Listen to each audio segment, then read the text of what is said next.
Praise the lord. మన ప్రభు అయిన యేసుక్రీస్తు నామములో అందరికీ హృదయపూర్వకమైన వందనాలు. యేసన్న గారికి ఆ పేరు ఎవరు పెట్టారు, ఎందుకు పెట్టారు, ఆ పేరు పెట్టుకోవచ్చా అని అన్నగారు అసలు దీని గురించి ఒక మ్యాగజైన్లో ఒక పోస్ట్ అనేది అన్నగారు రాశారనమాట. ఏం చెప్పారు విందాం. Faith comes by hearing the God's word. మా అమ్మ రోమన్ క్యాథలిక్ సంఘానికి చెందింది. వాళ్ళ హాస్పిటల్లో నన్ను ప్రసవించింది. 3వ రోజు నేను చావు బ్రతుకుల మధ్య ఉన్నప్పుడు మా బిషప్ గారి దగ్గర తీసుకువెళ్ళి ఆయన పాదాల మీద పెట్టి ఏడ్చిందంట. ఎందుకంటే అంతకుముందు 2 మగ పిల్లలు, ఒక ఆడపిల్ల పుట్టిన 3వ రోజే చనిపోయారట. వెర్రి కేక వేసి మా నాన్నగారి పితరులంతా నరసింహం పూజలు చేసేవారు.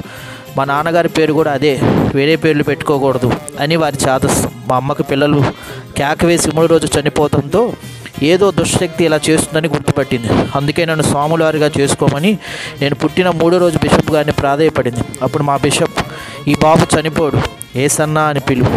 ఆ బిషప్ గారి పేరు విలియం బౌటర్, నెల్లూరు జిల్లా బిషప్.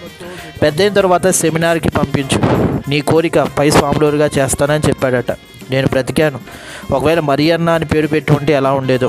4-5 క్లాసులు సెయింట్ జోసెఫ్లో చదివి 6వ క్లాస్కి సెయింట్ పీటర్స్లో చేరాను. ఇక్కడే 2 సార్లు 6వ క్లాసు ఫెయిల్ అయ్యాను. ఇంకా స్కూల్లో అడుగు పెట్టలేదు. అమ్మ కోరికపై నా 17వ ఏట ప్రభు నాకు గొప్ప వెలుగులో కనిపించడం, స్వస్థత కలగడం, ప్రభు నన్ను తన సేవకు పిలవడం, ఇల్లు వదిలి సేవ నిమిత్తం స్వాములు రావడం జరిగింది. మా ఆర్సిఎం స్వాములవార్లు లాగా నిలువుటంగి వేసుకోకపోయినా నేను స్వాములవారినే కదా. ఒకసారి మలేషియాలో నిలువుటంగి వేయించి వాక్యం చెప్పించుకున్నారు.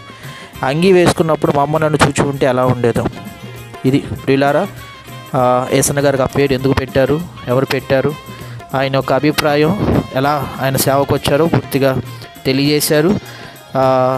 మీరు కూడా మీ యొక్క అభిప్రాయాన్ని తెలియజేయండి. యేసన్న గారి ద్వారా, ఆయన సాక్ష్యం ద్వారా, ఆయన వర్తమానాల ద్వారా మీరు ఎలా బలపడ్డారో మీ యొక్క అభిప్రాయం కూడా కామెంట్లో తెలియజేయండి. మీ అందరికీ హృదయపూర్వకమైన వందనాలు. దేవుడు దీవించునుగాక, కృప తోడై ఉండునుగాక. God bless you all.